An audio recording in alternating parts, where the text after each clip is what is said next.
Hola, en este video hablaremos sobre el concepto de árbol de decisión, veremos un ejemplo, también veremos los algoritmos que se utilizan para generarlo y los criterios para decidir cuál es la mejor partición. Veamos dónde se ubican los árboles de decisión.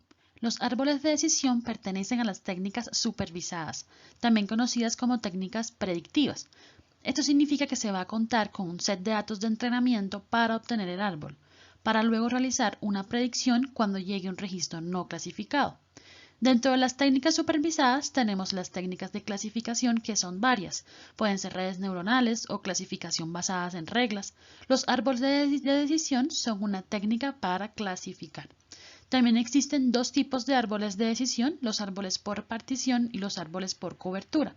En este video hacemos referencia a los árboles por partición, que son los más utilizados.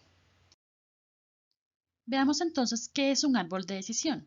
No es más que un diagrama, que es el resultado de un modelo, en forma de árbol invertido, ¿sí? El nodo raíz es el que está al inicio del árbol, que se utiliza para determinar un camino o flujo de acciones. Cada rama del árbol va a representar una posible acción, ocurrencia o reacción. Veamos un ejemplo sencillo y muy utilizado. En este set de datos tenemos 5 variables. Outlook, que significa pronóstico, temperatura, humedad, windy, que significa viento, y por último tenemos la variable play tennis, que es considerada la variable objetivo, la variable que yo quiero predecir. A partir de estos datos, mi deseo es encontrar un modelo, en este caso un árbol de decisión, que me ayude a predecir o clasificar si un día cualquiera yo debo jugar tenis o no, basado en el histórico de datos que ya poseo. Este es el árbol de decisión resultante cuando aplicamos un algoritmo de árbol de decisión. Este modelo es generado a partir del histórico de datos que vimos previamente y pues me ayuda a clasificar un nuevo registro del cual desconozco su clasificación. Veamos un poquito cuál es la estructura del árbol. Cada nodo tiene los siguientes significados. Los nodos verdes, como por ejemplo Outlook, humedad, viento, son los nodos que corresponden con las variables que tengo en mi set de datos. Observen que no tienen por qué estar todas las variables, solo aquellas que me ayudan a predecir mejor. Los nodos azules corresponden con los valores de dichas variables y me ayudan a decidir qué rama del árbol es la que debo tomar. Los nodos rojos o nodos hojas corresponden con la decisión final, los valores que posee la variable objetivo. En este caso era jugar tenis, sí o no, por tanto los nodos rojos, los nodos hojas, tienen los valores de sí y no, que es lo que estoy intentando predecir. Si llega un nuevo registro, por ejemplo con los valores de Outlook para lluvia, temperatura que es fría, humedad que es normal, viento que es suave, ¿jugaré o no jugaré? Pues ahí tengo que recorrer el árbol. Por ejemplo, Outlook tiene valor de rain, que es lluvia, por tanto voy por la rama de lluvia. En este caso debo preguntar si hay viento, si es suave o es débil. En este caso es débil, por tanto la respuesta es sí. Para ese registro con esos valores la respuesta sería sí. Para construir un árbol de decisión debo elegir primero qué algoritmo voy a utilizar, existen varios, y debo tener en cuenta el criterio de decisión, que es el criterio que se utiliza para elegir las variables que conforman el árbol. Los algoritmos de árbol de decisión utilizan la técnica de dividir y conquistar para dividir el espacio de soluciones en subconjuntos.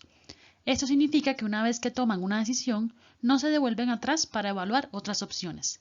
Existen varios algoritmos para generar los árboles de decisión, como pueden ser el algoritmo de Hunt, que es uno de los primeros y sirvió de base para los algoritmos que vinieron después, que son más complejos. Está el algoritmo ID3 y C45, que fueron desarrollados por Ross Quinlan en 1970, que fue uno de los primeros el ID3, y luego en 1993 el C45. El ID3 es uno de los más utilizados, es el papá de los algoritmos de árboles de decisión y asume que todos los atributos son categóricos. El C45 es una mejora del ID3 y también, permite datos continuos numéricos y es menos sensible a los datos faltantes. También en 1970, Friedman con otros investigadores desarrollaron CART, que significa Classification and Regression Trees, que fue desarrollado independientemente del ID3, pero sigue los mismos principios.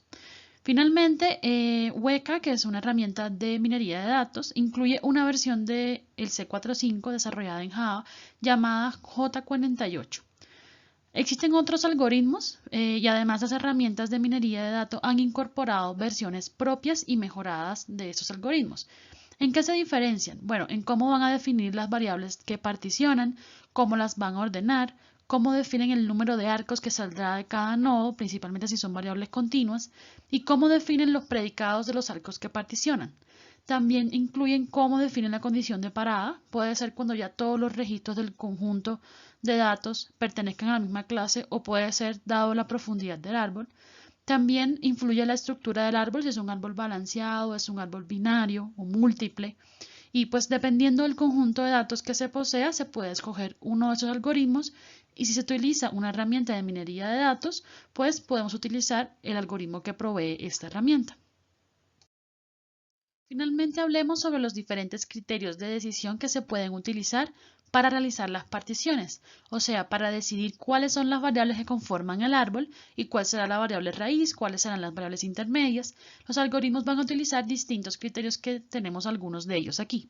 Por ejemplo, la entropía, que es utilizada por el ID3 y por el C45, va a medir el nivel de desorden que hay en los datos.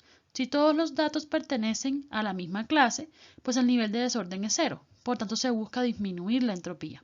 También tenemos el criterio de Gini, que es utilizado en CART, es el nivel de impureza de los registros. Si un registro siempre se clasifica en la misma clase, es considerado puro.